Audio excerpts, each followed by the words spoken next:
Hey everybody, it's Zach and Steve here from Duo Sports Talk, and we are going to be going over the 2020 NFL draftable players that are going to be coming into the NFL. Also pay attention, we're going to be doing other videos on free agency as well. That is coming up rapidly. But the first thing we wanted to do was see what's coming out. We're going to be watching first the quarterbacks. The most talked about guys in the draft. Yeah, and the most important Player really on the is. field. It really is. Yeah. It really is. And so we're going to dive into that a little bit heavier than we probably are the other facets of the game, but we will be doing the running backs, we'll be doing the tight ends, we'll be doing the linemen, defensive and offensive linebackers, and safeties and corners. So receivers as well. So just to let you know, that's kind of what we're going to be doing. The first player that we're going to analyze first. Well, before we even get into that, kind of a background, we're going to go through the top 10 of each position that we feel are the top 10 of each position. So tonight we'll go over the top 10 quarterbacks. And starting at number 10, we're going to start with Anthony Gordon from Washington State. Heard very mixed feelings about this kid coming out into the draft. Obviously, the stats are there. He's over 5,500 yards passing, 48 touchdowns on the year with 16 interceptions with a 71% completion percentage. Which is excellent. And it is same school that Gardner Minshew went to. So, obviously, Gardner Minshew was pro-ready. And Right. the Jaguars believe in him. So, I think there's And I some think promise with the kid. I think he kind of proved it this year. Yeah. He stepped on the field for Jacksonville Yep. and did a very good job, I believe. He did get benched at one point. They did bring him back in, if I'm correct. I'm not a huge Jacksonville fan. They did pay Nick Foles a lot of money to be there, and I think that was a big thing. Was he did hurt his collarbone early in the year, and Right. Gardner Minshew stepped in and did a great job. But they also wanted to give Nick Foles that opportunity to earn his money. Exactly. So what we're going to do is we're going to have clips of these players, and you'll see that on the screen. We'll diagnose what we see, what we like, and where we kind of predict them to go. As far as round team, we may come up with a team as well that's needing a quarterback or maybe how they'd fit. Just depends. A lot of these quarterbacks, we're not going to know exactly where they go, but we're going to try and fit that piece of the puzzle into the NFL Absolutely. big picture. Absolutely. So with that being said, first quarterback up to bat is going to be Anthony Gordon. He is 6'3", 210 pounds. So he does have some good measurables, it looks like, as far as... Little light for that size, but getting him into a program, I think you could definitely build him into an NFL-ready quarterback with the measurables that he has. Exactly. So, but the first question I want to know, Zach, is he ready to step on the field and play for a team if their starter does go down, or does he step in and start? let's see if what the tape tells us. All right, let's dive in. Let's get it on like Donkey Kong. Gordon with plenty of time over the top, and he's got his man open. Nice. Right off the bat, a nice deep ball. Yeah. Right away. Obviously, being in Matt Leach's offense, it's an air raid offense. So, the guys used to throwing the ball 35 to 50 times a game. So, And the other thing, Zach, is, I don't know any receivers from his team. yeah. And so he spreads the ball around quite a bit. It appears, even on tape, that was a neat little play right there. I like how he changes his arm angle for that. If you look back, he kind of froze the linebackers with his release. The ability to change in the pocket and move his arm angle. That's some Patrick Mahomes type play there. Yeah, it really is. That's a really good comparison. That little dip throw right there. Okay. Mobility in the pocket. I like that move. A little loose with the ball there. But that's something I think you can teach out of a guy. And typically you want your quarterback to have good footing when they're throwing, but in that case he was under duress. He did make a play. First down, goal to go. Pump, Gordon out of the pocket. It appears he has pretty good escapability, which is really nice. If you can make the first guy miss, you're buying yourself that extra 2 or 3 seconds that you may have in the NFL. I like his poise in the pocket. He stands tall. He's confident with his throws, I'm seeing. He knows where he's wanting to go with the ball every time. And you know what I like too, Zach, is it's not an elongated throw either. It's crisp. He has the ball right up here in the pocket of his chest, ready to deliver that ball, and it's shot out pretty decent. So there's no like you're saying, it's a quick release. It makes it hard for the defense to catch where he's going with it. Right. Nice.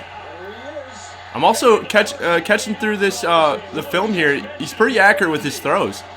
A lot of long balls on here though, and that's important to see. But you know what? He is. Yeah. You know what? It appears he has the NFL arm.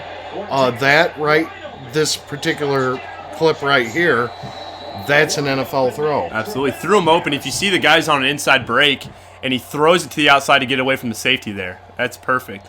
Makes the guy get open there. Nice short, crisp route. So he has. It looks like he has the deep accuracy. He does have the short accuracy, and obviously we're watching a highlight tape, but we are watching for mistakes that the quarterback makes. I like how he keeps his feet moving. He threw off the back foot, nice. He got set up really good in the pocket. Nice back shoulder pass there.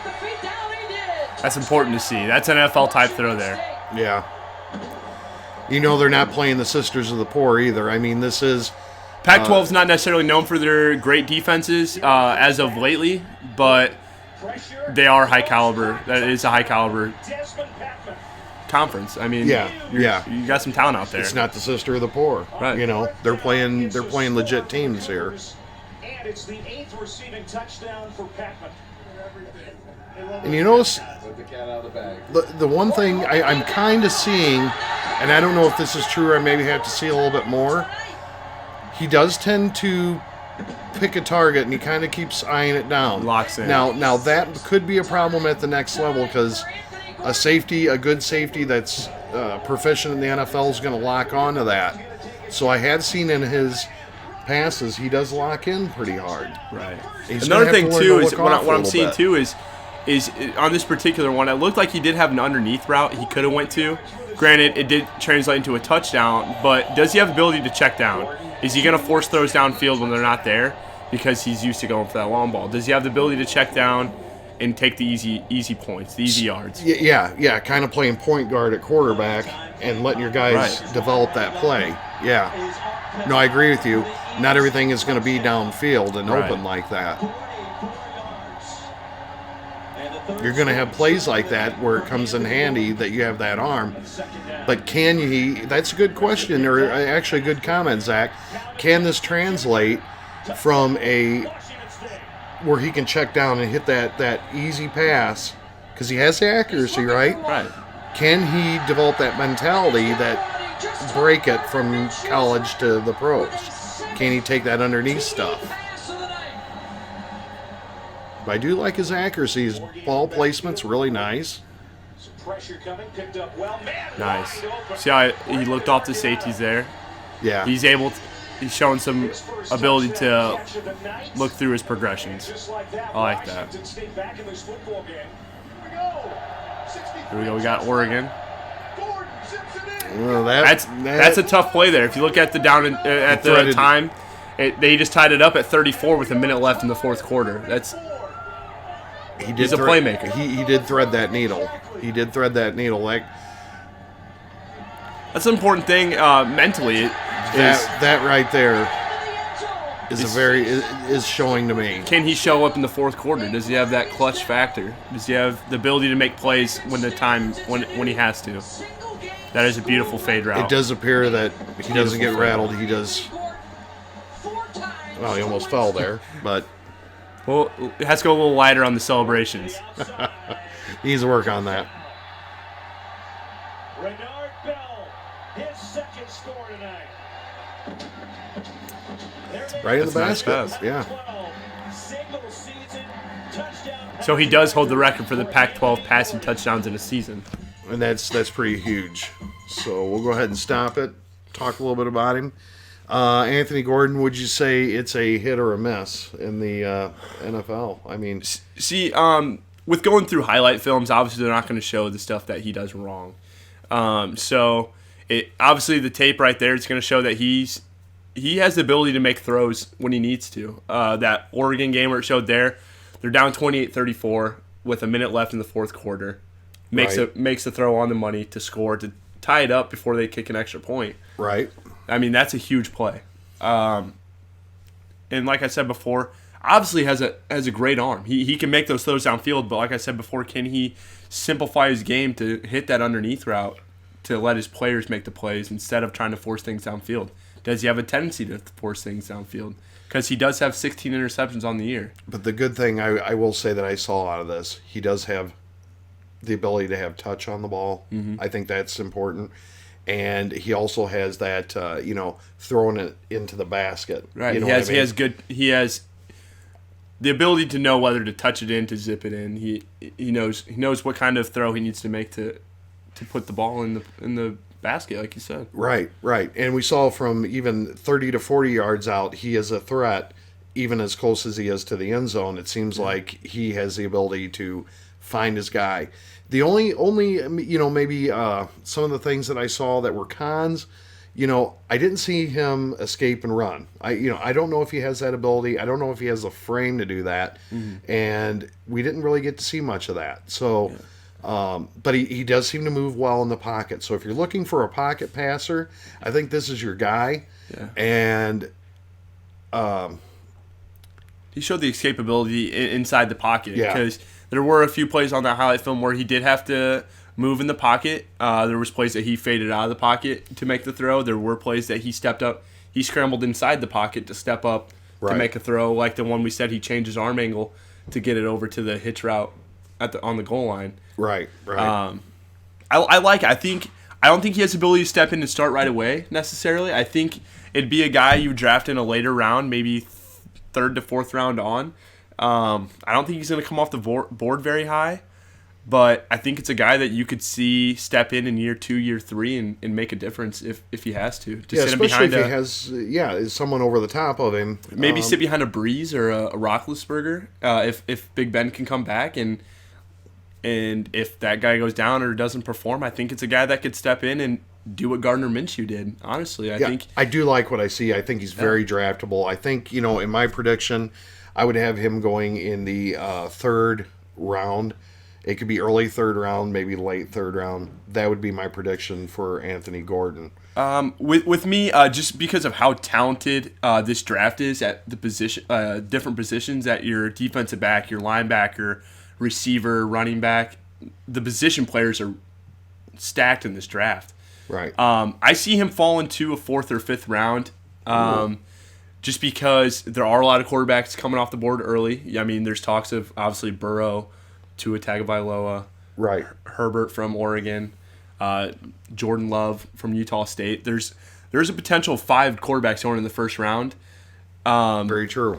And so you look at teams that don't have those early draft picks that may look for a quarterback in a later round, like I said, like a New Orleans or a Pittsburgh or Chicago. Well, and you the could Saints, see him the using Saints a late round pick on the Saints does make sense with Drew Brees possibly playing in his last year. He is going to play. You have Aaron Rodgers. He's getting a little long in the tooth, and he's also a California kid. And as Aaron Rodgers is, Green Bay likes those guys. So. Yeah, I mean, there's teams that are going to need quarterbacks at some point. Absolutely. And with probably the biggest year in quarterback talk, 2020. With all the movement going on, these guys are going to be the future. Next generation. Yeah. So very important draft, I think. Absolutely. But I agree. A mid to late round pick. Absolutely. I don't think he can step in and start right away, but I do think he's pro ready. I think he shows the tangibles to be able to take it to the next level. I'm going to have to agree with you. I think you could be right. Even in the 4th and 5th round, I think that's justifiable. I could see him as early as the 3rd, I believe. With the right team. If they want to move up, especially based on what I saw in the highlight tape. It did look, it looked fresh. It looked good. the things I like I said, the cons,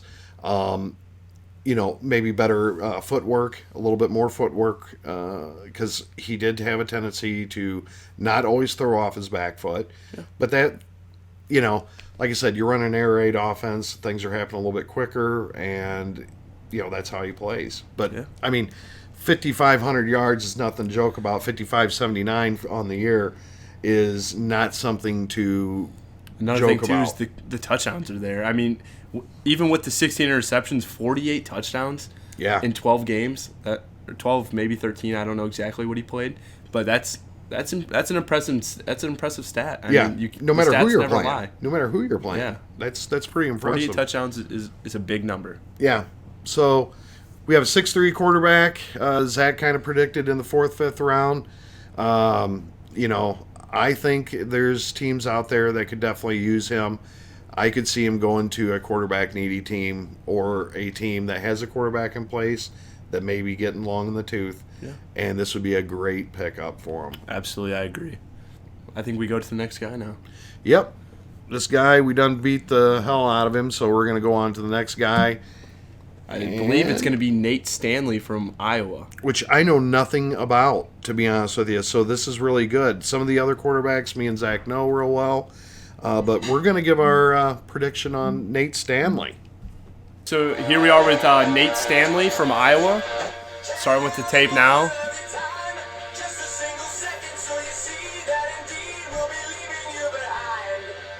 Okay.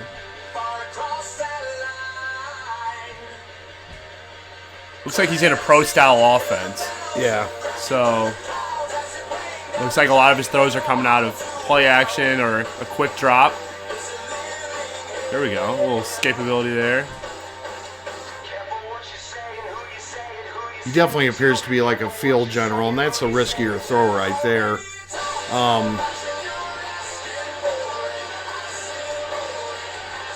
It's a nice throw. Does have nice poise in the pocket, though. I don't really like that throw, though. It's there, but you see how he fell off of that throw at the end? Right. It's got a little bit more of an elongated release. You definitely want that to come out a little quicker. Seaver did a really nice job.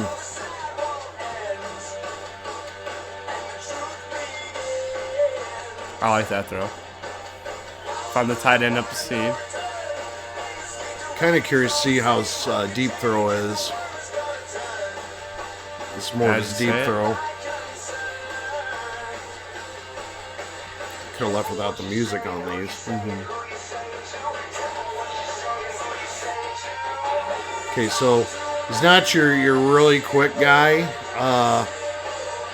He kind of reminds me of a Big Ben type guy without the. I was about to say, yeah.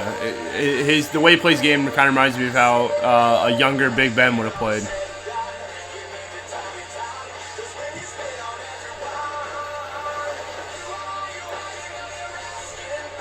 He definitely takes the ball under center, and then he gets back. I'd like to see him sell the play action a little bit more, even. It's Penn State, about to get sacked, pitches off to a lineman. He's not very mobile in the pocket. His escapability, I would say, is not real well. They're getting to him. They're getting home, and that could be blocking, Illinois. but.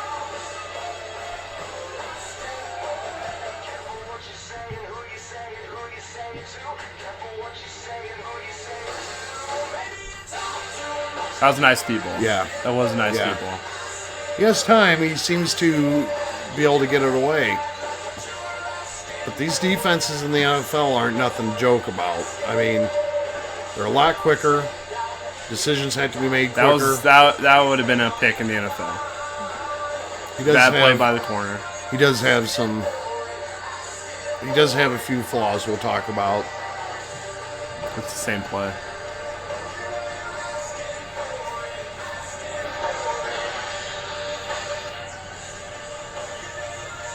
I think these are his Iowa highlights because that was to Noah Fant from Denver. He does have a deep arm too. He can chuck the ball.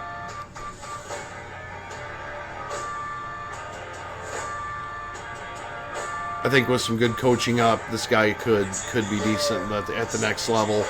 I think he needs more coaching up. I think it'd have to be a nice fit. I think he'd have to fit the offense. I don't think he's a guy that you can mold into an offense. I think he's got to be a perfect fit for it.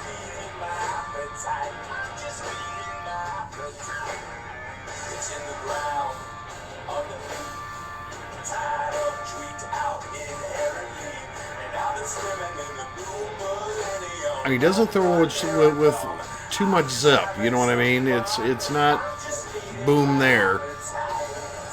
A good corner could break on that pretty easy on some of his throws. Yeah, right. But he does have nice throws. I mean, definitely I'm feeling a backup. You know, a definite backup. I'm definitely feeling a backup vibe watching him play. In no way, shape, or form do I think you could step in and start right away for a team. At watching the film, that's kind of what I'm getting.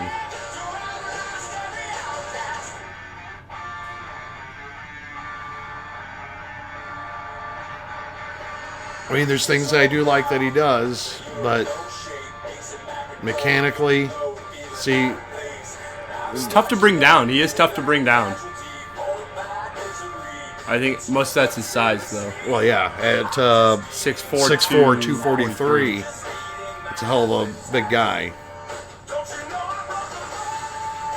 When you're bigger than the linebackers sometimes coming at you. Okay, go ahead and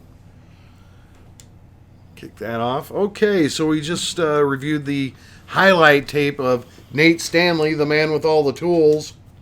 Man with all the tools. Stanley.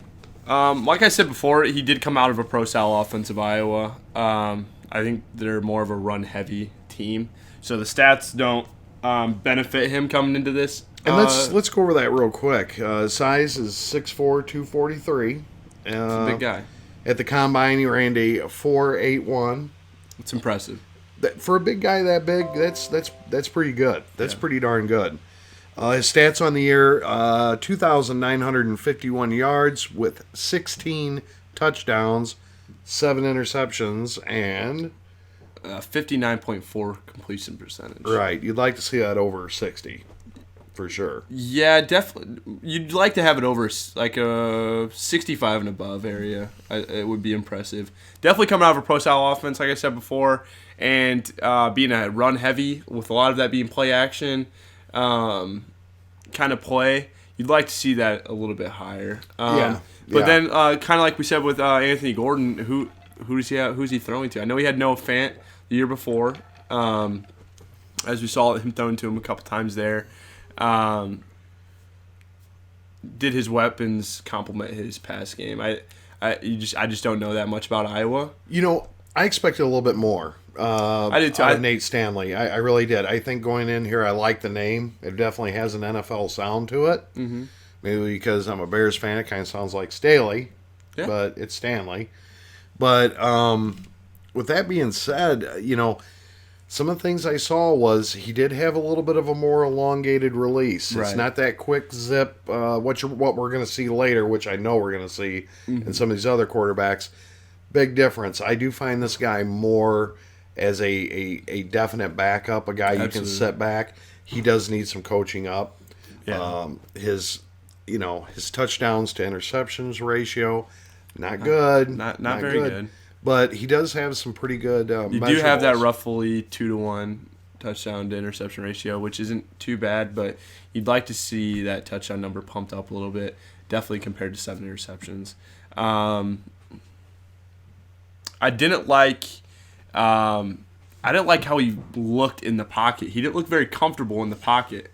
There was a couple plays where you saw pressure and he was looking down to see where those guys were, taking his eyes off of downfield. Yep. I think he felt kind of razzled in the pocket a little bit, and that's not something you want to see out of the guy calling your plays. And everything. and Nate's going to see defenses that are going to attack him just because of his size alone. Right. And they, even though he has these good numbers for the combine, when we do watch it on tape, it doesn't translate because he's kind of hear me out, don't be mad at me, but he's kind of a statue. Yeah. In the pocket. And he was getting, in the Penn State game alone, I mean, they were getting home. They were getting and home. Penn State is top tier of that Big Ten conference.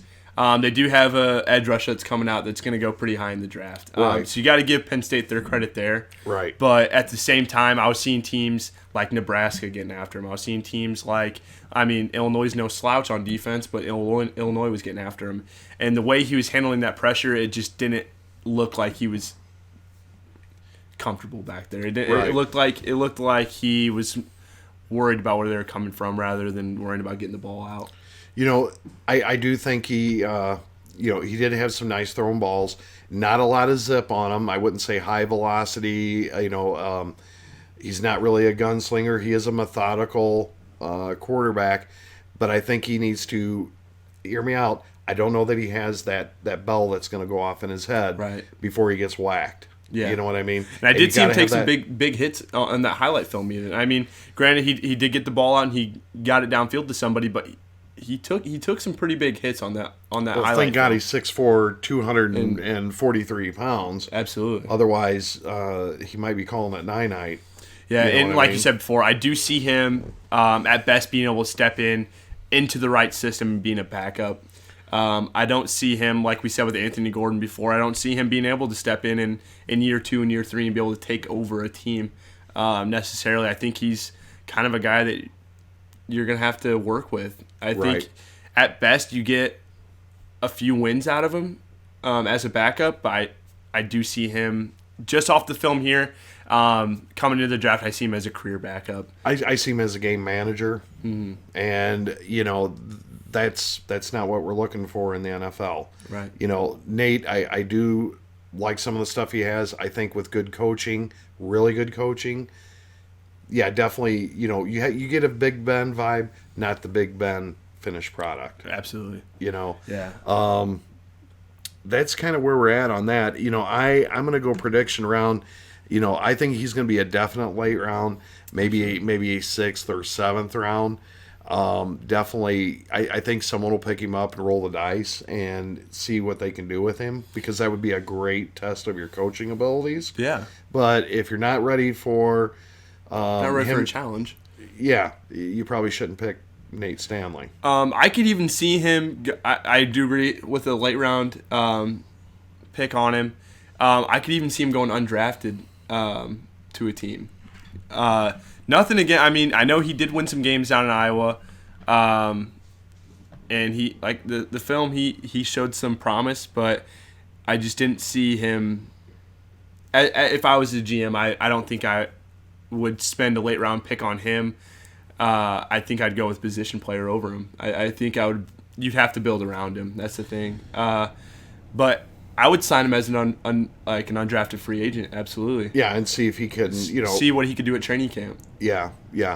Definitely. I think he's years away from taking over in any facet. Definitely a game manager if you had to put him in under an emergency situation. But I don't believe he's there. I think Anthony Gordon definitely showed light years above him. Yeah. In the 2 quarterbacks that we've assessed so far, he would definitely go above him. So, Nate, that's our assessment on Nate.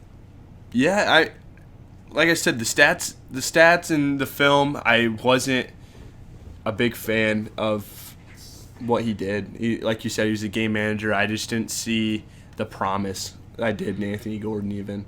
Right. So, and in the NFL, man, you got to have that alarm bell going off to get rid of the ball, and you also have to have a little bit of escapability. So I think his footwork, I think he needs to work on that, a little more rolling out. Especially if you have the tools to be able to move at that big, that's huge. With a 4.8 40, he obviously shows promise that he could adapt to that, and with the size, and even on the film too, he was hard to bring down.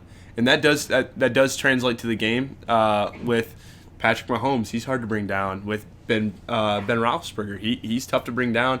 It helps. It definitely helps prolong a play, but he still showed that frazzle in the pocket that. But the you one don't thing like about to Big see. Ben, is he could deliver that ball with velocity. Yeah. And Nate needs to work on that. And I didn't see much of that. It was a lot of over the top. I Of think the once ball. he gets hit, I don't know that getting rid of the ball is going to be the option with him. I think it's going to go down with him. think And so. that elongated pass, if somebody gets a tip on it, which is relevant Yeah. in today's NFL, is getting that hand on the ball or on that arm. You look at guys like Von Miller or Khalil Mack that live off of guys that throw like that. Yeah. That Yep. they come in and they strip the ball. And I could see strip sacks. I could definitely see that with. I think the highest you could see him being is like a Cam Newton type player, possibly. I'm not saying he could go number one like Cam did, obviously, but I think the most you could get out of him is that. I think at the low end you're looking at a career backup. Yeah, his ceiling can be up there with good Absolutely. coaching. Okay, and that's not a drag. That's something that's a possibility. He could reach as high as that, but he could also reach as low as a career backup, And that's game what manager. That's what I'm seeing out of him. Yeah. Just off of his college tape, I obviously. remember you can only put one quarterback on the field at a time, and right now most teams carry 2, 3. He might be that guy on the practice squad for I think it'd be good for him. I think it'd be good for him to be on that practice squad for a year or two. I do too. To learn the game. I do too. Definitely worth a pick. I think. I think he just I think he has he has poise. He does throw a decent ball, but he needs to work on the release. Needs to work on the footwork and the escapability. Every facet really needs a little bit of fine tuning. Would you agree? I agree. Like I said before, I don't know if I would spend a late round pick on him. If I was desperate at quarterback or I saw something in him that fit my system, maybe I might use a late round pick on him. But just based off the tape that we watched, I would probably like him as an unrestricted or as an undrafted free agent coming out of the draft. Right. If he fell to that, I would definitely sign him. Right. And we don't know his personality. We don't know his work ethic. But it seems most pro players do take that pretty serious. And he was at the combine, so maybe if we did some more in-depth research on him and maybe we're in those rooms with him, maybe he talked really well at the combine with those scouts and everything. And maybe they liked something that he said or liked how he was addressing them. Maybe that could get him into those late round picks. Yeah, I agree. But definitely a late round pick, if not undrafted, I'd like to see him. I like to see guys from schools like this come out and show up. I mean, you saw guys like George Kittle and Noah Fant come out of schools like Iowa and be all pros. So Oh, yeah. But I could see how a tight end would work in this offense. yeah, absolutely. You know what I mean? And you saw a lot of that. You saw a lot of the up the seam dump off to the tight end, and that's what you get out of that pro style play action. You Right. You get those safeties drawn up, and you can hit down that seam. But I think you hit on something, Zach. In the right system, I think Nate Absolutely. Stanley could do really well I in think it. he could be a starter in the right system after a couple of years of learning Right. that. In a ground and pound and a play action, Mm-hmm. like I said, I think he needs to work on the release. He's got to get that bell going off in his head because if you're running that where you're trying to do the fake, you better be up, ready to roll, and you better get rid of the ball. Because Yeah. if you're going to hold on to it, You're gonna it's going to be bad news. You're not gonna be playing very long. No. The last thing I want to say on him here is you're not going to find many of those ground and pound teams anymore in the NFL. You're seeing the NFL get away from that, and it's kind of a lost art in football now. And you almost wonder if it'll come back at some point, because, of the tackling and stuff like that. We did see Tennessee with... Tennessee did do that. Is a pretty good example. Maybe a team like Tennessee could. I mean, they're sitting here with the decision between going back to Tannehill or reaching up for a Tom Brady. Maybe they could use a 6th or 7th round pick on Stanley and set him on a shelf. And see if he can learn the system. Because let's be honest, people weren't tackling. Old Derrick Henry. Henry looked like a bull coming through. If he can keep it up, I mean, that would be a system I could see him fitting in. Yeah, but I think that's. I think that might be a possibility for him. It's a good thing you brought that up because that's one of the only teams that are able to do that anymore. Right. So, but yeah, it's like I was going to say, it's a kind of a lost art to be able to do that now. And his play action didn't look all that great, but it's something you can fine tune. And the other team, he wouldn't have changed many colors, would be Pittsburgh. Absolutely. So, with that being said, that wraps up Nate Stanley, and we're going to go on to the next guy. So our next quarterback we're going to go through is Jalen Hurts from Oklahoma. Yes. Personally, one of my favorite guys coming out of the draft. He did it. He did it at Alabama. He did it again at Oklahoma. I love the guys coming out of Lincoln Riley's system. We got Kyler Murray, Baker Mayfield, now Jalen Hurts. Seems to be a little system they have going down there. I think Lincoln Riley's is pro ready. I like that he chose to stay with the college system. I think he's doing really well down there. If the guy could get a solid defense, I think the guy could win a national championship. Agreed. In Oklahoma. Agreed. And it's my dog. But Kyler Murray had a good rookie year. Let's see what he does in year 2. Baker Mayfield had not as productive as a sophomore year. He didn't have that good of an offensive line in Cleveland. Let's see what he does if they can help him out there. Right. His rookie year, obviously, got Cleveland's first win in 300 some Cleveland days. was hurting in a bad way, and let's turned that place call around. it what it is. It was a shit show in Cleveland for many years. I think Baker Mayfield is the guy. Mm-hmm. I do believe he can turn that around. But you're right. You need guys around you. He did have the pieces as far as receivers, running back, Odell Beckham. But you got to have that line, man. You know, and that showed throughout the year. I mean, if you can have all the talent in the world around you. I mean, he had Javaris Landry, he had Odell Beckham, he had Nick Chubb, Kareem Hunt. I mean, he had the guys around him. Kareem Hunt for a little bit of the year. Yeah. But I mean, he had the team around him to do it, but it's obvious you got to have that front five to protect you to do it. Right. You know? So it'll be really interesting to see what Cleveland does. This kid right here, I mean, his stats don't lie at Oklahoma. Obviously, we'll go through that right now. Start with his measurables at 6'2", 219. He's got the body. I mean, bigger than those other Oklahoma quarterbacks, obviously. Right. Now the stats, passing, 3,851 yards. Nothing to sneeze. With 32 touchdowns, 8 interceptions, with a 69.7 completion percentage. And to complement that, rushing-wise... This is the one that'll blow you away, I think. I didn't realize this, but he had 1,300 yards with 20 touchdowns. Yeah, 1,298 rushing yards, 20 rushing. So, with that being said, he had 52 touchdowns. Delivered by himself. Of course, the passing is, he didn't pass to himself. But the rushing, I mean, this is a quarterback I'm interested to see the tape, kind of diagnose what we see about him. But stats alone tells you that the guy is ultra productive. Absolutely. And a national champion. So let's see what we have on tape. Let's see.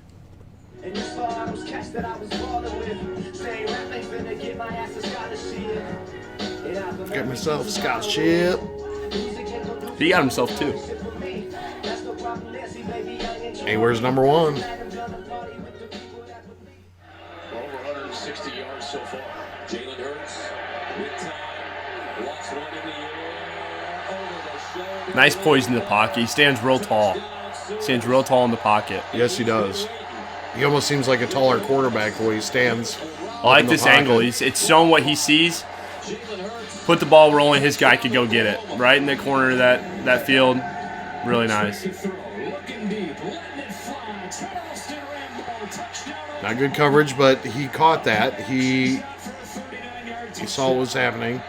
Blocking around him is decent. Ability to take off. Everything was covered up Nice move downfield. there. Yep. Froze the defender in the secondary. Ability to step up, see it break down, takes off, Even a little move. shakes and bakes. He's in the end zone. Nice move. Play action. Sitting, waiting. That's Shakes not the easy. defender, and he's in the end zone. You That's like to not see easy that. to cut back like that and get in there. Got the defense flowing one way. He's able to escape back into the corner pocket. I like it. Here we go against Baylor, a very good team last year. This is one of my favorite games of Oklahoma's last year. down big most of the game, and to complete that comeback. You know, another thing I'm watching with his footwork, he is setting up when he does throw. He does throw pretty nice off that back foot. So everything is not a wasted move. He even in that scramble there, he still had time to set that footwork and get that ball off. And he caught a touchdown. We forgot to add a receiving touchdown. We did not put that in the stats. But he ran the old Philly special, caught himself a touchdown. That's nice to see. He's a playmaker. Fake draw. Yeah, everything I'm seeing so far has been on the money and pro ready. What I'm liking here is his ability to create with pressure in his face too. Definitely has the ability to run the football. And quick too. One cut and he's gone. You know, I'm also seeing something else, Zach. I'm seeing his field vision. He has very good field vision. And it seems like that internal clock. Wow. I love that play. Yeah, that's nice. Look, play action. He sells it. He's progressing, looking through his progressions, escapes out of the pocket, finds a guy downfield for an easy 6. Yep. That's what you want to see at that next Square level. them shoulders up, too, at the end. This guy's been coached up really well, Zach. Absolutely. I mean, even before Lincoln Riley, he had the best in the game with Nick Saban. I mean, true. And Nick Saban spoke very highly of him. So that's saying a lot.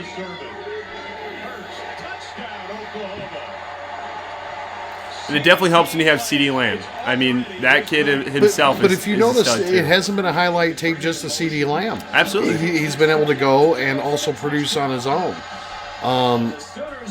It doesn't hurt having a CeeDee Lamb for sure. Oh, yeah, absolutely. But that's what you're going to see in the NFL a lot. You're going to see teams that have that star receiver. And obviously you're going to go to him when you have to, or when you want to. That was really nice. Nice. I love that throw. He put that ball on the... Yeah, I liked how he did that. The Red River rivalry. I like it. Yes. Yep. Holy shit. Against Baylor. Nice coverage. Nice coverage, too. He put the ball where it had to be, though. I mean, I love that. And the velocity. Now, you see the difference between what we're talking about release, okay? Right. So, even here, you're seeing that ball up here, boom, it's high and out. tight. It's high and tight, and then it's there. What I also like, too, is what you even said with Anthony Gordon before was you saw him be able to know when and how to throw the football. You see the touch, you see the zip. Nice long ball. But his ability to throw underneath, too. He's putting the zip on the short balls. I mean... And playing the game, you obviously... Ooh, Jesus Christ. Now, and that's a play that... we watched earlier in the week, and we kind of had to go over that, was you got a 3rd and 13. You're in your own end zone. You throw that ball deep. If it's intercepted, it's a punt. If it's caught, it's a big play. Where in that case, it was a big play. Right. I like that play. It's a smart football play. He's a smart football player. Just putting it where it needs to be to get that first down. Absolutely. Yeah. Well, I'll tell you one thing I'm noticing too is his eyes are always downfield, man. Absolutely. They're always looking for that progression. See him almost lose the ball there, though? Yeah. See, in the NFL, I want him to get out of bounds there. I want him to take the yards. You got the first down. Don't try to get too fancy with it. But Even here, let's see if he does take that out of bounds. see, it kind of looked like he Okay, wanted to take okay. that hit almost. And you want to see him be able to... Maybe it's short, slow it up a yard short. And even there, don't take that hit. You're only getting an extra yard out of it, But that's something that's coached out of him, too. I mean, it is the college game. Right. Quarterbacks tend to be more aggressive.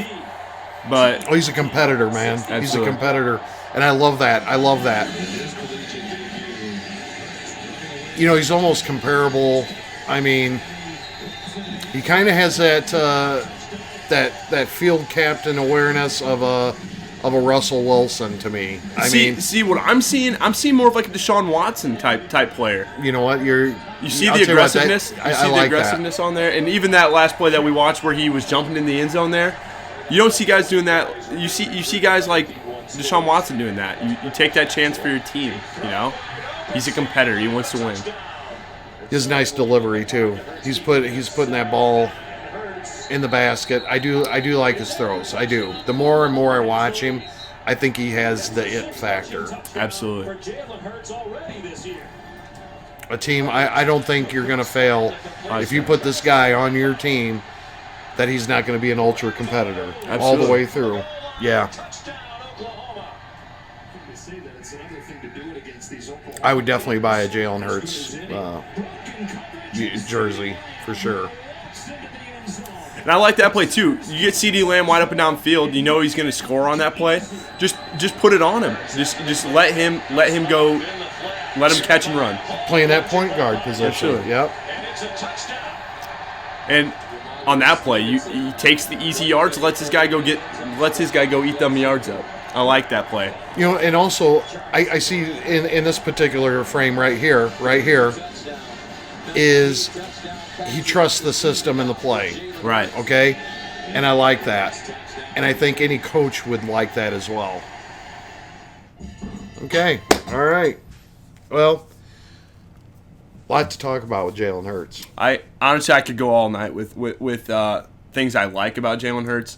I'm going to start with the negative because there is less to talk about there.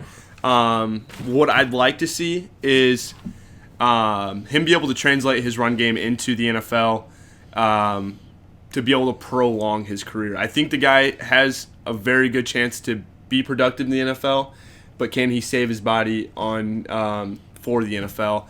With some of those runs, you saw him take some chances, take some unnecessary shots. That didn't need to happen. Yeah. And when he was running into the end zone, lowering his head, going to get that extra yard. Stuff you like to see out of a football player, maybe not necessarily a franchise quarterback. Right. But that comes with time. That comes with coaching. I think that's something that you could coach out of him. But can he do that? You know, that's a good question, Zach. When you're okay, let's just agree on one thing. Jalen Hurts is an ultra competitor. Absolutely. And he wants to fight for every yard. Is that good? Yes. Is that bad? Yes. Yeah, and I mean, you look back at his college career. You want to live to play that next down. Absolutely, and you look at his college career coming from Alabama. He gets benched for, I don't know if he got benched or hurt. I don't know exactly what happened there, but Tua Tagovailoa comes in. Right. I mean, he's a real deal too. Gets benched for him. He goes to Oklahoma. This is a guy that's had to fight for every down that he's played already. So he's a fighter. Yep. You take him into the NFL. You know he's already got that instilled in him. That's the kind of guy you want in your locker room. You want a guy that fights for every down that he's had to play for, and he's been productive in those downs that he's played. That's something I really like about him is being a Bears fan, definitely. You'd love to have a guy like this come into your locker room right now. Absolutely. And I think that is a possibility. And it is. For many teams. You know, Zach, I'm going to dive right into something here. You know, he ran a 4.59. Yeah. Okay, so that's fast. That's almost running back fast. Yeah, and you know, at 6'2", 219, going that fast, you know, like you said, maybe he needs to minimize the hits a little bit more, maybe dive out of bounds a little bit more, get down, you know, and live to fight that next down, which is a coaching thing, and you'll have to really, really embed that in him. Other than that, you know, I see him as a first to second round pick. Absolutely. I mean, I don't see him fall much further than that because I don't either. I think the talent's there. I think this is a kid that if it wasn't so heavy in quarterback in this draft, with possibly five to six guys going in that first round, that this guy would be a first round pick easy most years. You know, Zach, I would even say he, you know, and we haven't seen the tape on the other guys, and I know what we're about to see, but wouldn't you say he's pretty comparable to some of the guys that are being talked Absolutely. about He's in definitely the top tier. 10? He's definitely top tier compared to what we've seen so far. I mean, you look at him compared to Stanley and Anthony Gordon. I think he's head and shoulders above them. Well, the one thing in football that really, really hurts a defensive coach, and you know this as well because you coach and I've coached, and we still coach, but the thing of it is when you have a quarterback that can pass and run, right? How difficult is that to defend? I mean, absolutely, because this is a guy that not only do you have to stay in coverage, but you have to keep guys in the box to contain him. Right. So good luck. You can only have 11 guys on the field to stop that. And, I mean, does that translate to the NFL? It's getting more and more apparent. Unless you have a coach that'll trip him on the sideline. Yeah, I mean, but... I mean, you see guys like Lamar Jackson. You see guys, like I said, with Deshaun Watson, that Russell Wilson, like you said before, with guys that are able to hurt defenses with their feet, and it's becoming more and more effective in the NFL. This is a guy I could see stepping in to training camp and competing for a number one spot on day one. Yeah. And this isn't a guy that's going to sit back and be okay with being number two. I don't think. If you're lucky enough and you're watching this video and you can get Jalen Hurts on your team, you have done something good. Absolutely. It's a win. Yeah. It's a win-win. And going back to his draft stock, like I said, he definitely could be a first-round pick if this draft wasn't so heavy. I think, like we said before, is the teams that need a quarterback are going to go grab a quarterback early. Right. Obviously, like Cincinnati, those guys that already projected to get a quarterback, right. They're going to go get their guy Miami, early. You got to think Miami. Mm-hmm. They're looking. Indianapolis. I mean, any of these could fit. L.A. And they could, but there's... I mean, we've all seen the mock drafts. We know that there's guys above him that people are wanting to take. Well, I'm going to disagree. This guy's going to slip into the second round, and he's going to fall to a team that's going to be very lucky to get a competitor like Jalen Hurts. I'm going to disagree. I think he's going to go in that first round. I don't know that he's going to drop to the second because let's be honest here.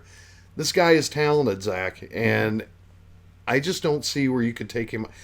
We're talking 55 touchdowns at an elite, college. They don't play teams that are junk. You're in the. I mean, you're in the Big 12. I mean, he played in the playoffs.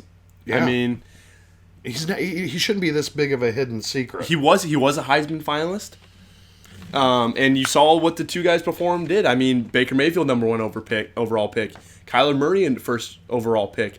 Why this guy fell so far down? Well, it's because of guys like Tua Tagovailoa, who had unreal seasons without the injuries. You have Joe Burrow, who had probably arguably the best college year of any quarterback ever. Right. Justin Herbert, who is at a big school that has the size over him and maybe some other measurables. But this is a guy that if he fell to me, and I was a GM, I couldn't pass up on him. You see, Jalen Hurts has been around and doing this for a minute. Absolutely. Okay, where some of these other guys we're talking about, let's be honest, maybe not it doesn't have as seasoned. As a Jalen Hurts. Absolutely. And I, me for one, you have plenty of tape on this guy. You shouldn't be able to miss on this guy. And even if you go back to the Alabama tape, I mean, we were just watching the Oklahoma tape from this year. If you go back to the Alabama tape, he won them a national championship. And then he got him to another national championship before being benched for Tua Tagovailoa. Right. I mean, this is a guy that has won everywhere he's gone. He only lost one or two games at Oklahoma. Right. I mean, he's a winner. He competes, like I said, he competes for every down he plays. He doesn't take any snap for granted. And you saw that on the tape, and that's a guy. It's almost molded into his brain. How can you pass up on that? Absolutely. Yeah, he's a football guy. Yeah, he's a football guy. And even if you watch the tape during this video and just watch his character on the field too, he's very calm, cool, collected. But you can see the leadership in his stature, in his eyes on the field. Right. He's not one of those showboat kind of guys, but he's cool, and he's a guy that I'd like to have taking snaps for me if I was at the next level. This is a guy I would groom. If you're lucky to get him in your locker room, this guy would definitely be a welcome sight for many teams. I truly believe that. And I say second round because I hope that he falls to the second round as a Bears fan. because this is a guy I'd love to come in and fall into Chicago and go compete against Mitch. Unfortunately, I don't. Yeah. Would we want him?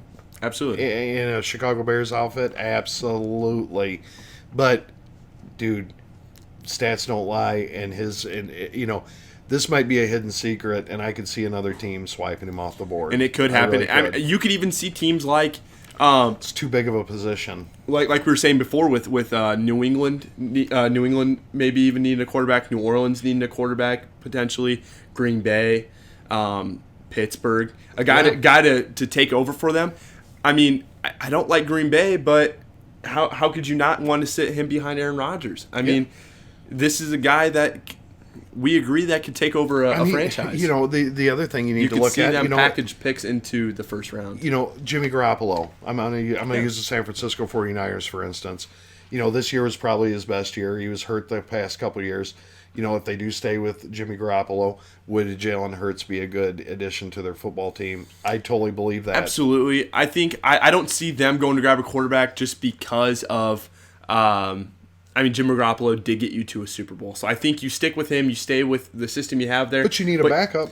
And they have a backup there with the Southern Miss quarterback, Nick Mullins. Well, yeah. They do have him. I don't think you need to go draft a quarterback in the first 2 rounds necessarily. I think you need to go get guys to complement Jimmy Garoppolo at this point. Well, no, I totally agree that, and I think there's plenty of depth there to do that. But this guy would be a nice little, a guy you could stick in there too as well. If someone gets hurt, you could definitely plug him in and play. I think he's gonna go to a quarterback desperate team that's wanting competition, if not a starter. I don't see him going early first. I could see someone packaging into a late first round pick to get him, if not trading up in the second round to get him. Because he's a first round talent that could fall. I'll tell you what. If I was sitting in the top 15, top 20 of the draft, if you haven't interviewed him and you haven't done your homework on him, I think you've made a mistake. Absolutely. So and.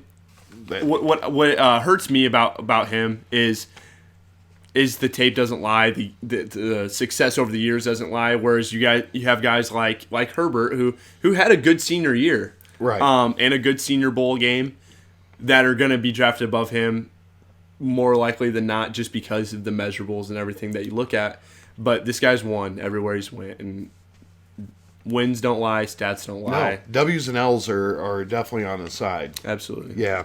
And a couple things, like I said, we knew this would be a longer one because we had put our stamp of approval on Jalen Hurts. We did watch his pro day a little bit earlier. Yeah. The Jalen Hurts, CeeDee Lamb full pro day highlights.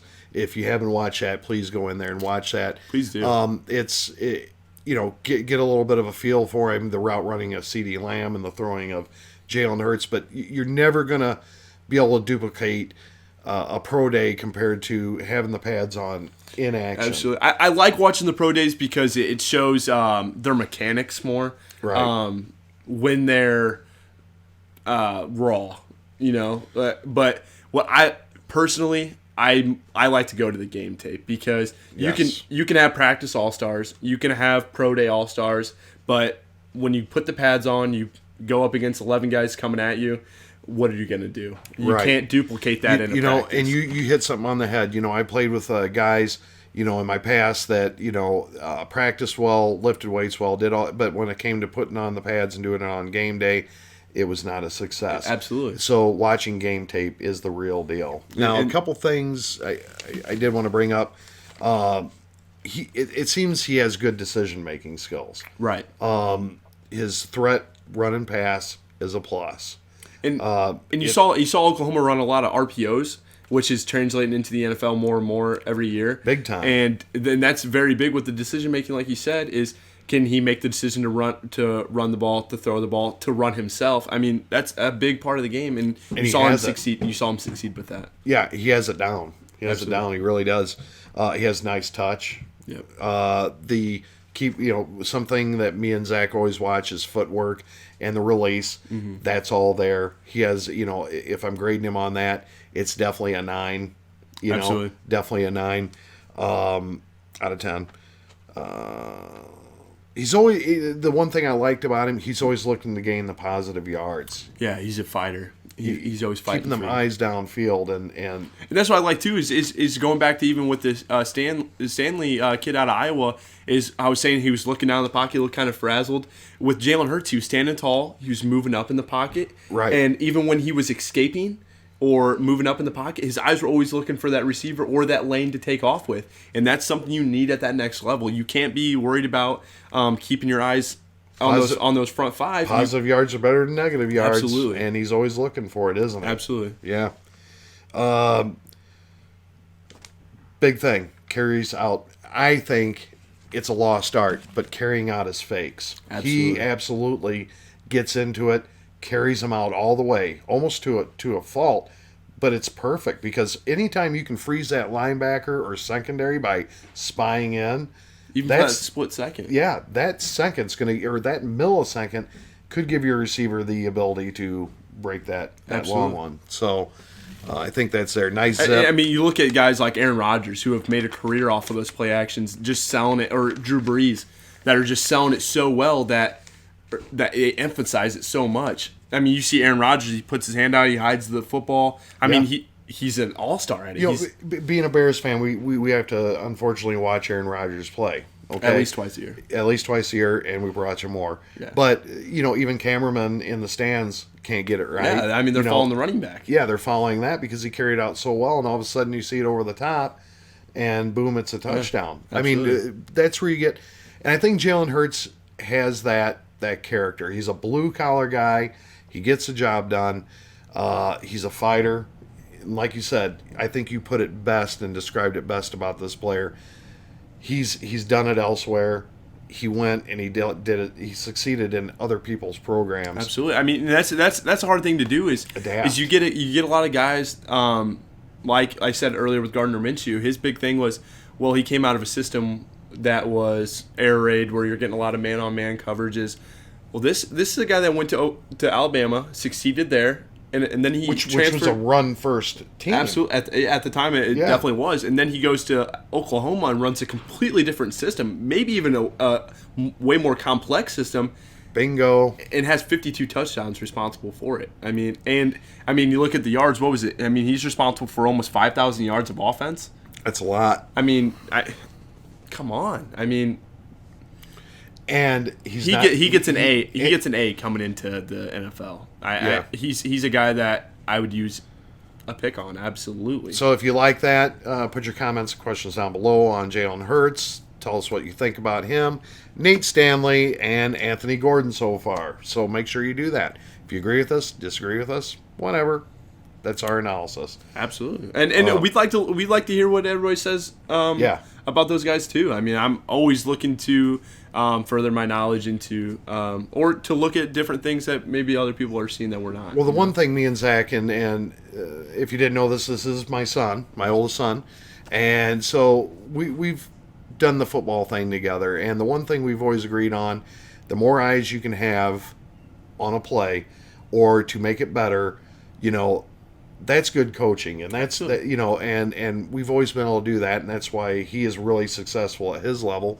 Is the more cooks you do have in there, ultimately it comes up to you, because you're the head coach, but to have more eyes to be able to see more things,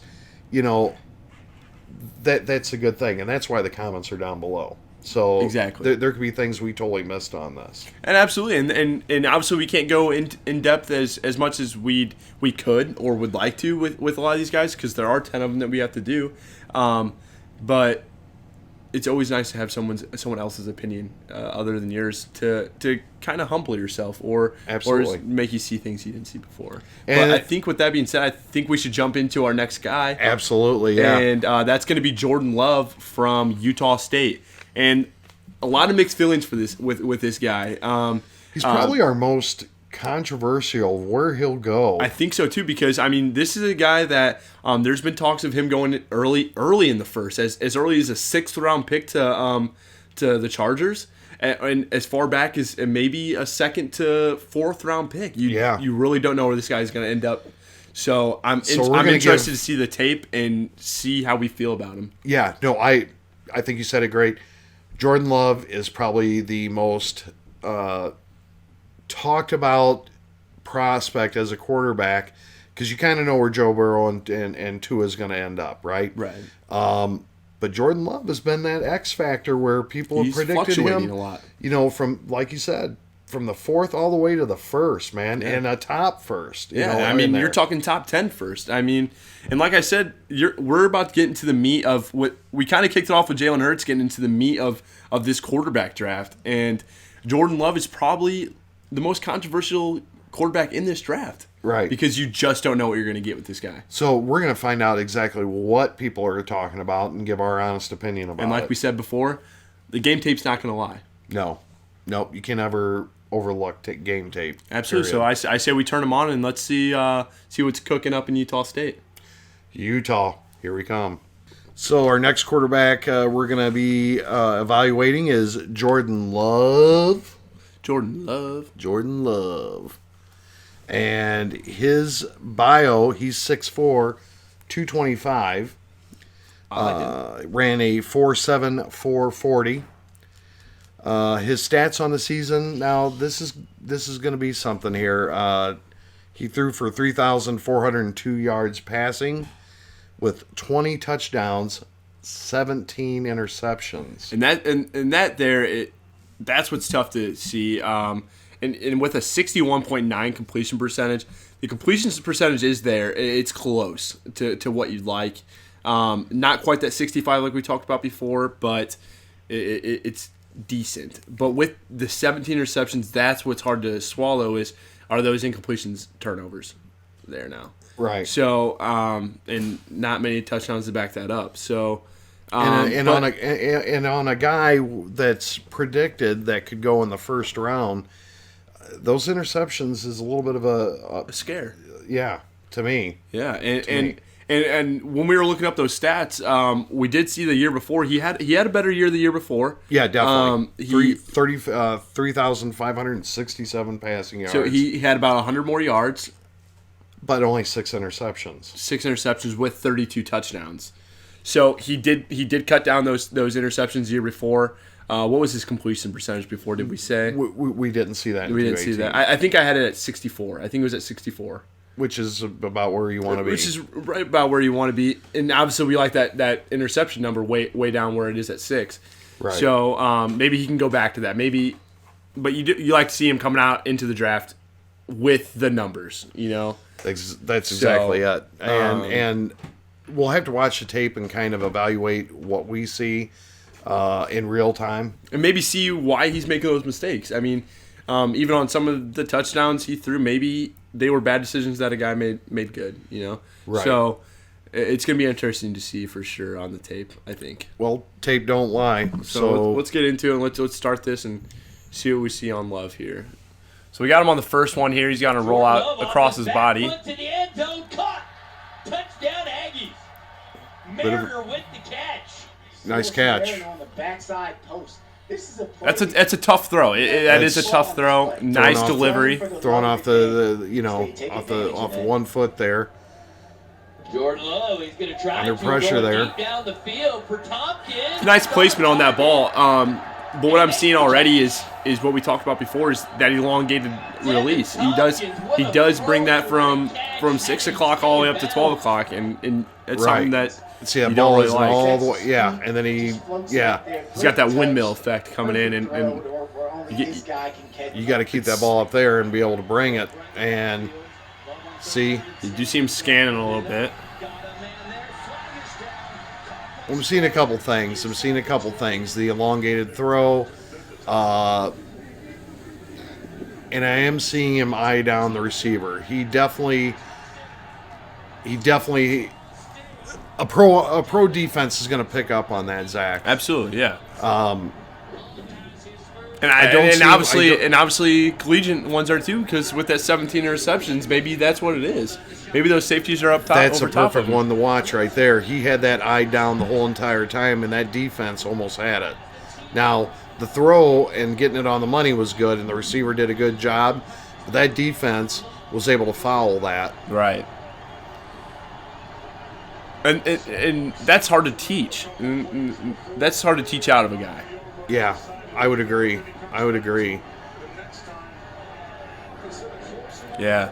See, eye is he there. knew the exactly where he was whole going time. the whole time. And that right there, that's film study. Nice, terrific play by the junior from Moreno Valley. All sorts of time. Does have a strong arm. No, I'll give his arm strength and accuracy a plus. I do think he has that so far. I mean, not any of his throws. I mean, look. I mean, this is this is a strike. But look at this. That elongated throw just about got him a strip sack right there. Right. Okay? I'm glad it froze it there a little bit to kind Yeah. of show that. A good example, though. In the NFL, that's a strip sack, buddy. And I think even on that play in the NFL, that might even be an interception on that play right there. Is you'd like to see that out in front of him a little bit more. Yeah. Mariner, he's showing it early on the film here. He's top level too, and you'd like to see him be able to go grab that.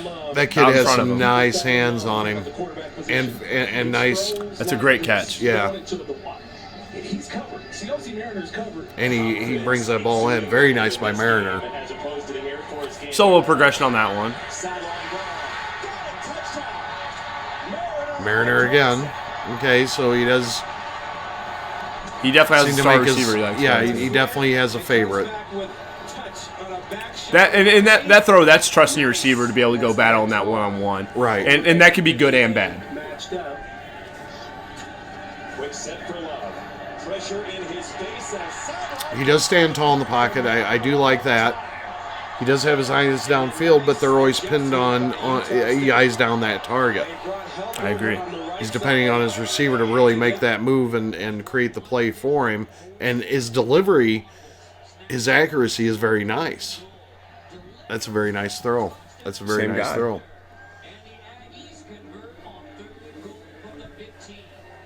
But in the NFL, you're gonna have lockdown corners. You're gonna need to scan that field. That is at a the tight first, window you second, put that third level. You Right. know? And can he do that? Can he do that? Sorry, my nose is itching really bad. Itch away. That was a risky throw right there, my man. You can't be doing that to your receivers. You know, And the guy got. it's triple coverage, That's what And- eyeing him down does. and I think that guy just separated his shoulder. Look at him come down. Oh, Oh Jesus! that's surgery there. Games 4, and they are right back to it with a Here we go. We got Josh Allen's Wyoming team out there. Mariner again.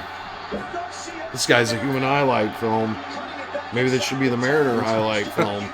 It's starting to look that way, but I mean the guy gets open and he's putting it in. He's putting it in good spots for him too. And you see there, he drops it in that pocket there and lets Mariner go do his work. Yeah, I am going to say this. He does have the look. Okay, he does have the look of. He definitely has the measurables too. I mean, But That's a nice But plus. I'm going to be honest with you. Right now, I don't feel he'd be a guy that could step in at an NFL level and take over a team. If you're thinking of picking someone in the first round, you're thinking that he could actually go on the field and absolutely, yeah. be coached in a plan. Nowadays, you're not looking to. I mean, a lot of those guys going in the early round picks, you're wanting them to step in and start. You know? Right. Definitely in that first year, maybe the second year sometimes, but that's a guy you're wanting to take over your franchise. And do you want a guy with how he's playing now to step in? Do you trust him to step in right now and play? And it's arguable. Alex Hart in the heart of that defense, like I don't know what they're gonna do. I mean, he's everything. Now, Jordan Love got all day. Gonna sling it downfield, reps wide open, and he catches the football. Be first and 10 at the 15. Great Not a job big by fan of that play. No. You got to put that out there further. Definitely with the time you had to throw That that. might have made a big gain into a touchdown. Absolutely. Yeah. That turns it from a 20-yard gain to a 40-yard touchdown. Caught. Touchdown, Aggies. Yeah, I don't see his game as refined as our pick earlier with Jalen Hurts. Even the carrying out of the play, I'm not going to bite on that. That's a very weak. It's a very weak fake. Yeah, and what I'd like to see in the comments below is we just saw the highlights with Jordan Love. Who would you pick first out of those two? Even. I mean, I know who I think we're going with right here, but I could even go with the last three that we did before Jordan Love, and I feel Anthony Gordon's tape looked a little bit more refined and yes, pro ready. Yes, yeah. Can I be completely honest? I don't see the first round bid on him. I don't see maybe the tangibles. I mean, I get. In the past, and what scouts look at, they do look at that body. They do look at the body of 6'4", 225. That's promising. That's a quarterback body. With this 4'7", that's promising. But he doesn't use it, and that's the thing too. We didn't see him run. We didn't see him escape any pressure. No. Even on, he's definitely a pocket passer. What I'm seeing with and very little rollout. He is, but what's going to hurt him is, like we were saying before, that release is a little methodical. Could get him in trouble. And it could. I think he's a good quarterback. Don't get me wrong. I think you could get him into the NFL, and I think he could do damage in the NFL. But he's gotta fix some of those things for sure. I think, if you take a person like this and, for instance, setting behind a Aaron Rodgers or someone of that nature that could be his mentor, I think that would be a promising pick. Absolutely. But I don't see a first-round bid on him. I don't see a team like let's go through the teams in the first round that need a quarterback, like in LA, the Chargers. I don't see him going in there and with no quarterback to mentor him with. I don't see you spending a number 6 pick on him. Right. Because I don't see him being able to go in and show out. If I have to be bluntly honest here, I would have his grade as a low 3rd round, 4th round pick. Okay. I'll go with a low 3rd, 4th. Because I think he does have some I think he has some measurables. He does have accuracy. I do like his accuracy. Now, his eyeing down on the receiver is a big problem to me. Yeah. You need to be scanning the field at the 1st, 2nd, 3rd levels, okay? And I didn't see him doing that. And that's something that you'd like to see at the college level, and it's going to be a little slower at the college level because a lot of these schools you're not going to see the pressure in your face as much. So, you're going to see a little longer going from that 1 to 3 progression. Right. But with Jordan Love, we're not even seeing him go from that 1 to 3. There were a few plays there where he did take a shot deep where I did see him look off for a split second to try to maybe freeze that safety to go over top. But if we go back to the Jalen Hurts, you saw him actually going through his progressions and there was if you go back on the video, you see on one play where we saw Jalen Hurts go from 1 to 2 to 3, and then come back to 1 and hit him on a touchdown. Exactly. That's a great example. And that's something you want to see. That's something you want to see at a college level, and then get it faster at the next level. So we're going 1, 2, 3, and then at the next level it's 1, 2, 3. Because it did seem in the highlight tape, of course, that's going to show a little bit crisper blocking and whatnot on those certain plays. Was the offensive line a bit of a problem for him to have these major interceptions that he accumulated? And I don't know, but I do see him statuistic, standing in the pocket, not with a lot of fluidity. You know what I mean? And I think he has to develop that. So I do question his footwork a little bit more. He does have a wide, nice stance. I like that. But he also doesn't keep those feet moving. It's very methodical. I agree. And with Todd McShay's post-combine mock draft, he did have the Chargers taking him. But I see those guys that are going to get a quarterback in the early first round, minus Miami, I don't think you want a guy that you're going to have a project over the next 5 years with. You're wanting to build your team within that first 2 to 3 years to win. This is a guy I see that he's a project, and I don't think you can do what the Bears did with Trubisky and draft a project early in the draft. I think you need a guy that's refined and can step in and help you win now. Yeah, you know? No, I agree. And I think he is a project player. I think there's some things that need to be worked on, and you're not going to do that by throwing him out with a first round pick. And I disagree with Todd McShay on this completely. I don't think he's a fit for the San Diego Chargers. I don't see him. I don't see him as a first round pick. Now, I don't see him as low as an even third round pick. I could see him definitely being a second round pick. With a team that needs a quarterback, I could see him being a second round pick. I just don't see you paying him first round money, and definitely with, like we were saying, the depth of this draft. If you have draft picks where you could grab a star receiver in that first round, or a star defender like an edge rusher or a linebacker, right, to solidify that defense, and then you can grab Jordan Love in the second round or an early second round. Absolutely, I think he's worth that, because your second round guy is not usually your starter right away. So I could definitely see him. I think he's going to go in the first round. The second rounder is usually closer to a starter, obviously, right, than what you're especially a quarterback. I think that those are kind of NFL ready. I don't know that he's NFL ready, and that's why I gave him a lower grade. I mean, I can see where you're seeing with. But with I do what like we've what you were seen. saying too.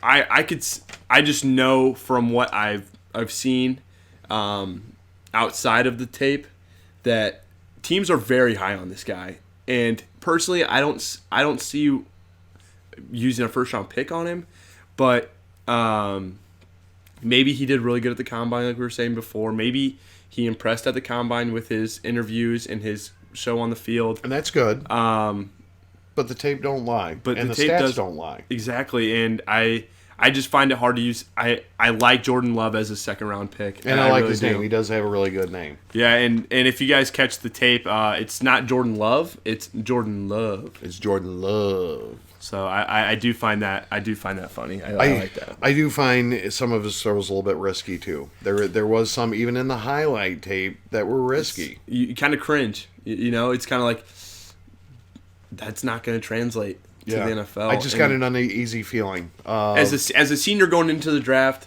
you need to see him making the throws that it's okay. I can see that throw in the NFL. And and don't get me wrong, he did have throws that it's like, okay, that'll translate. There were throws over the top where he put it into a pocket or an area where he could go, where that Mariner guy could work out of it. Boy, that guy, yeah, absolutely. Wow. Jesus Christ. I'll tell you what, I don't know if he's coming out, but I wouldn't mind seeing him in the old orange and blue. Because I'll tell you what, the kid plays. He's a player, and he can burn. Good hands. And he can burn. Good route runner. Absolutely. Good hands. I'd like to see if he was coming out. I can see why Jordan Love did eye him down quite a bit, but I'm going to be honest with you. That's not going to work at the next level. There is pro players out there. That's what they do, is they pick apart guys like this. And absolutely. Jordan Love, and please in the comments below, let us know if you see something with Jordan Love that maybe we're not seeing, because what it's sounding like is we're not very high on Jordan Love. But there are people out there that are. So I'd like to kind of hear that. Yeah. Well, like I said, I don't feel first round is appropriate, even in the late first. I don't think a second round is, because I think there's enough talent in this draft, and me and you both have talked off camera about the depth of this draft. Yeah, I mean, you can go out there and get especially the Miami Dolphins. If you don't hit a home run in this draft, son, you should. Well, and I was should. watching ESPN the other day, and one of the analysts said that if you are Miami, you have so much draft stock in this with such talented players that if you don't hit on your draft picks, you're not going to be one making the draft picks the next time you have this opportunity. Absolutely. So, no, you're right. And I'll tell you what, if I am a GM and I'm making these picks for this team, Jordan Love does not fall into my first round. And I'm definitely not going to put my job in his hands with 17 interceptions. And that's what you're doing as a GM. Just saying, not going to do it. If you're a GM and you draft your quarterback, he's your lifeline. He's who you ride or die with. Yeah. No, you're exactly right. And are you comfortable riding or dying with Jordan Love? I see him as you would die. I would with give him a Jordan Love. first-round pick because of his name is Jordan Love. Absolutely. And if he did get drafted by the Bears, I would buy his jersey because it'd be a cool jersey. Yeah. Depending on his number. He's got to have a good number, too. I do like the number 10, but he can't have number 10. You can't have number 10 this year. I think the next guy we're going to go to is a guy that we're actually a pretty good fan of that we've kind of talked about is Jacob Eason from Washington. Jacob Eason. Yep. He's an interesting guy. Not very talked about in the draft. Definitely with how heavy it is. I think he could be a steal of the draft. I really do. What we did see of him, I did like, and I'll be honest with you. Like I said, out of the people that we've seen, obviously I take Jalen Hurts way over Jordan Love. Mm-hmm. So real quick, we'll pause real quick. Out of the 4 that we've done so far, let's rank them real quick. Well, Jalen Hurts goes number 1 so far in the 4 that we've done, and then obviously Anthony Gordon would be my second pick, and I'd have to go Jordan Love with third, and Nate Stanley at 4. And I'm going to completely agree with you. Obviously, Jalen Hurts, I feel like is still head and shoulders above anybody we've watched, just because of how refined he is. I think he is very pro ready. I am going to go with. I think I'm going to go Jordan Love next, just because I do feel like he could be a solid second-round pick. You just like the last name, don't you? I mean, it is a good last name, but no, I do like. I think he has potential. Let me ask you: if you had a team that was needy of a quarterback, would this guy be on your radar? I think it. It depends on. I think it kind of depends on where I draft, because if I wasn't in that first 5 picks, if you're San Diego, if I was San Diego, and you're sitting in the spot, I think honestly, I would. He would definitely be on my radar, even if you have CD Lamb and Jerry Jeudy sitting out there, but not as my first round pick. I think I would go grab a guy like the cornerback from Ohio State, or the edge rusher from Penn State. I can't pronounce his name, so I apologize. Right, number 99. We're gonna work on that one. Yeah, but I think there's a lot of talent at that top that if all these guys are so quarterback hungry, I think so. Or Matos Gross. Matos Gross, yeah. Yeah. Gross Matos. Yeah. What it is.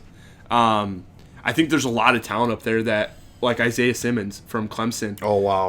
Wow. I mean, there's so much talent at that top that I think there's talent in this draft that's going to fall, even at the quarterback position, that at that number 6 spot, you could grab a franchise guy on the other side of the ball, or even a Jerry Jeudy, a guy that complements Jordan Love, and then get Jordan Love. And let's be honest, there's some amazing receivers out there. Absolutely. And so I think as a quarterback needy team, I think I would have Jordan Love on my radar, just not on that first round. I think I'm following your plan. I would love if I could pick a couple of them good receivers, and then in the 3rd, 4th round, pick up a Jordan Love. Absolutely. Yeah. I think that would be a win situation and a home run. Because you got to think too is if I'm LA and I don't know if they have their 2nd round pick, or if they shopped it, but if they do have that, you're still the 5th pick or the 6th pick in the 2nd round. So I mean, if this guy falls out of the 1st round, he's definitely going to be there in the top 5. You know, right. So, I mean, how could he not be on your radar? But then again, I'm going to go Anthony Gordon next. I do like how he plays the game. I do see him as a late 2nd to 4th round pick, maybe even a little bit later, depending on how you look at him. And then I got to go with touchdown to interception ratio was so convincing to me. And that's a guy who I believe does take care of the ball pretty decent as far as putting it in safe spots, and he was very accurate. Absolutely, I really liked it. And then Nate Stanley, he's on the end of my list just because I don't see him as if I was a quarterback needy team. I still don't think I would grab him with one of my valuable picks in this loaded draft. Right. So so I think the next guy we're going to go to is Jacob Eason. I think we're ready to roll with him. Yeah. We're going to hop right on into him right now. So we're going to go from Utah, and we're going to take a little trip over to Washington to the Huskies. Yeah, we were just in Washington earlier. We were just We're going right across the road. Just keep the COVID-19. Yeah, keep it over there. We didn't travel there. We didn't bring anything back. All right, so here we go. Okay, we are back. And we're going to kick it right off with our boy from up north, in Washington. Up in the Northwest. And we got Jacob Eason. Jacob Eason. We're going to watch his 2019 highlight tape, and we're going to pick apart Jacob Eason. A big boy up there, too. Introduce him. So we got a guy, Jacob Eason, at 6'6". That's a big man. 227 pounds. We got a heavyweight up there playing quarterback. I bet you can paint ceilings really well. He's not far from it. Yeah, right? Decent stats as well. We have him with 3,132 yards, 23 touchdowns, 8 interceptions. Not bad. It's not the big numbers, but productive, I think, for sure. And with a 64.2 completion percentage. And he comes out of a system, out of a college that is definitely known year in and year out in college sports. Absolutely, and they're always relevant. And this year they were ranked kind of all over the board. They climbed at some points and then fell. But you're going to have that with they're not a high caliber team as in Oklahoma or in Alabama, but they're playing in bowl games every year for sure. Right. So I think it's going to be interesting. I'm looking here. They say he has a rocket arm, so he's going to be dropping nukes all over the field, I predict. Okay. So I think it's going to be interesting to see. I can't wait to watch the film here. Okay. So I think we jump right in. Yeah, let's jump in and watch this tape. Let's go. All right, we're going to kick it right off with a little play action and a nuke right off the bat. Jesus, look at that arm. Beautiful. That's like a 60-yard dime right off the bat. A Dilfer dime. Here we got a short passing. Outside shoulder. I like that. He puts it where only his guy can go get it. I do like that. Yeah, it's either outside, it's not going to be picked. And he's a foot taller than his receiver he threw it to. Oh, for sure. You can tell his size. Okay, footwork, boom, boom, boom. Got rid of it. You know what? I did see him look off of that and come back to it. Yeah. I like that. I like his poise in his pocket. He's about 8 yards back on that. Oh, hell, and a punter. And he can kick. Pat McAfee be proud. For the brand. Pat McAfee would be proud, wouldn't he? I like that call. Little fake screen. And a Dilfer dime again.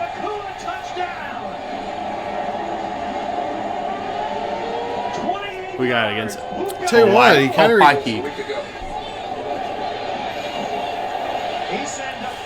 Definitely has the arm. Definitely has the arm. Yes, he does. He's throwing it to Kyle Fuller's cousin. Is it? No, I'm not 100% sure. It was just Fuller. But now that was a little bit of a weird throw for me, but it worked. I mean, it worked. He slipped a little bit. I do like to see those kind of throws though. You're not always gonna have a clean pocket, and you're not always gonna be able to set your feet. I'll tell you what, he does set the feet. He does. He gets rid of it pretty darn quick. Mustard on. Tell you what. You said rocket of an arm. A little trickery.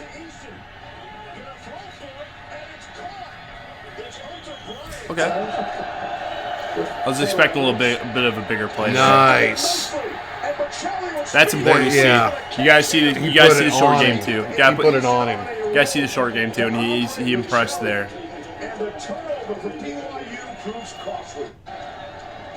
Here we go against Stanford.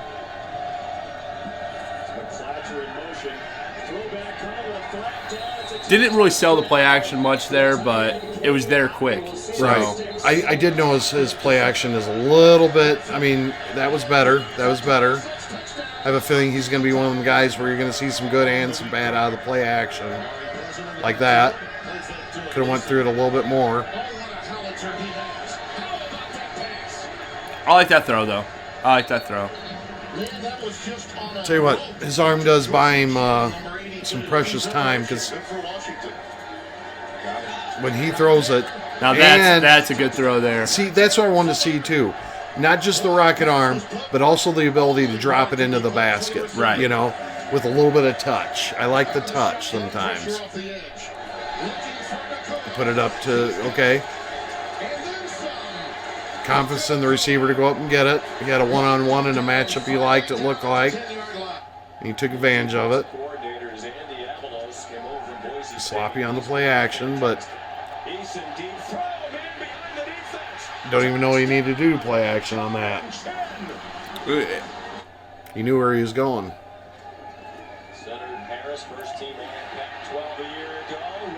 His arm definitely buys him some leeway. I'll tell you, when it leaves his arm, it's there. Right. I mean, it's a boom play. On 3rd down and 17, Easton given time, delivers into a tight More of a risky throw there, but Well, they got the senior and I. How about this drive for Washington? They faked Nice the clean ball pocket, right too. into touchdown. Nice clean pocket. Great job by the line, by the way. And what a statement I like for that. the Huskies against one of the nation's best defenses here on drive 1 out of St. John Bosco in Los Angeles. now we're playing Utah, who had Here a is terrific the year. Bryant over the shoulder. That's impressive to see him be able to pick them apart a little bit. And here again. Got a free play. Takes the shot. I like it. Yeah. That's against Anthony Gordon's Washington State there. Yeah.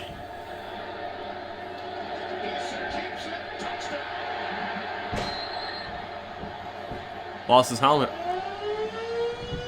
And he has pretty good celebration technique. He didn't fall or anything. He looked pretty athletic on the celebration. I give it an 8 on the celebration. I give it a 9 on the push he got. He got it right under that center and just, yeah. You know, I'm digging his tape. I'm really digging his tape so far. Eason slant. Breaking tackles is Bocelli. Put him on him. Put it on him. Is it weird for me to say I think he makes it look a little easy with that arm? Yeah, and he does. I like his poise in the pocket too. He shows that he can stand in and deliver, and that's important too. Yeah. And Nick Harris back in to snap it to Eason. He's going to take a shot for that front right pylon. I like that. I like it. Okay, so we had about 5 minutes of tape there on him, and I liked it. I did. His arm is next level, definitely. I mean, rocket arm is accurate. I'll tell you what, he has a first round arm. First round arm, I'd say. For sure. Definitely a first round arm. Now, talent all around, I don't see him. His punter ability.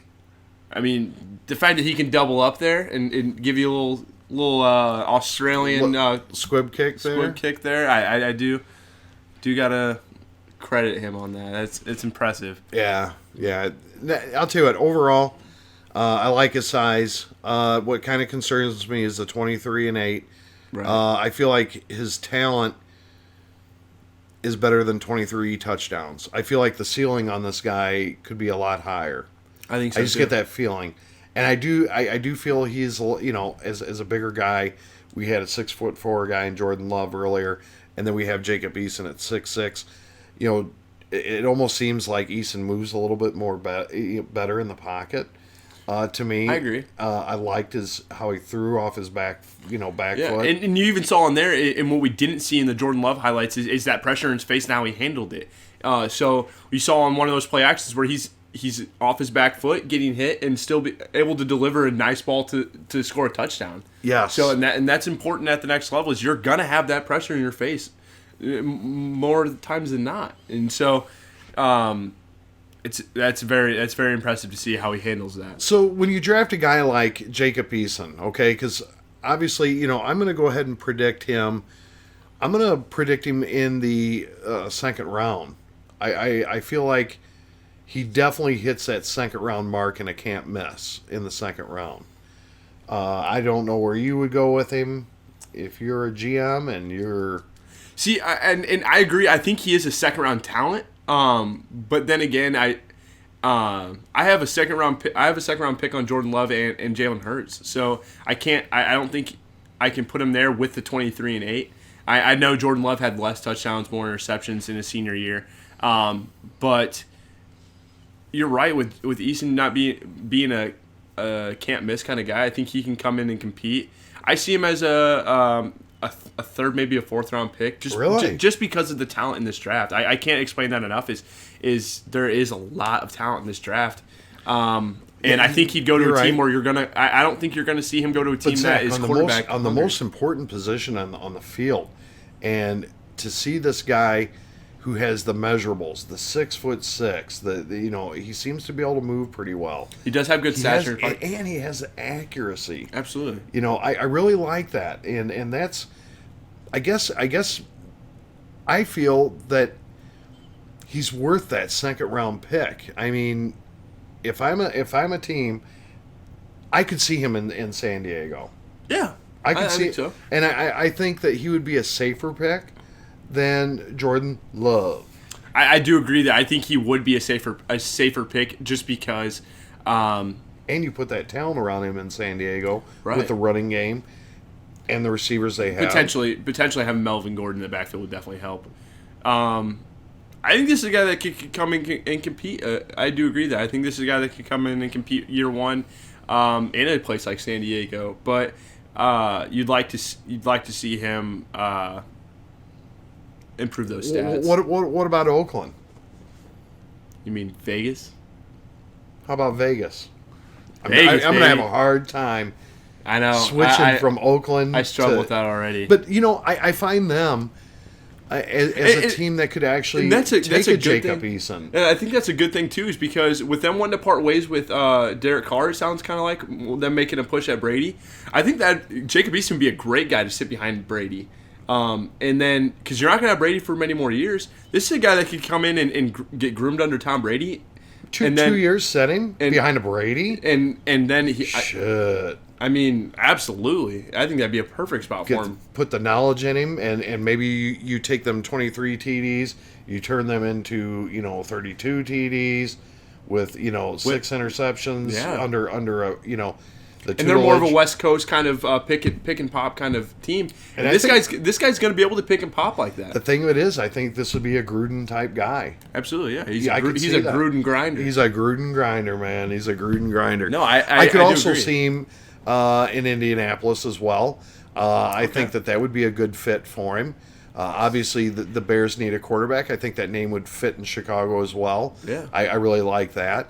But also, you could sit him behind a guy that has a few. I don't think a guy that's like an Aaron Rodgers. I don't think that would be appropriate because I think Rodgers is going to be around another few more years. Yeah, 4 or 5 years. And this is the guy that you want to sit behind a vet that's on his last leg. I think like a Pittsburgh or Boom. New Orleans. Yeah. I think this guy would fit really good in Pittsburgh. I do like you bringing up Vegas, though. I think the Raiders, he's a fit. He is a fit. He has a cannon. I mean, I hate to say it, but that would fit. That would work. That would and work with their really picks, well. I mean, they got 2 first rounds, right? They did lose a second round pick to the Bears, though, because of the Khalil Mack trade. But they have the 2 first. But they do have the 2 first round picks. I just don't see them making the Jacob Eason snag in the first round. You don't think like a top flight receiver and maybe like a Jacob Josh Eason? Jefferson from LSU with Jacob Eason? And I mean, nothing is written in stone with the Derek Carr leaving, right? There is not, no. So you could sit with Derek Carr still, get this guy a year under his belt, get a receiver in there as well. I mean, Gruden likes his quarterbacks, right? Absolutely. Boom. It's a good pick there, and I mean, I just don't see where this guy's definitely got the talent. He's definitely NFL ready, I believe. I think he's ready to take it to the next level. I just don't know where. I just don't know where I could put him in the draft. I do have him above Gordon out of Washington State. I do have him above Stanley, and I think he's very, very close to passing even Jordan Love. I think that's a good spot to put him at. Still don't think he's at the Hurts level. I think Hurts is still above him. I would agree with that. But right now, but I think this guy's ceiling may the ceiling's the roof. Yeah, his Michael Jordan. His ceiling is unlimited.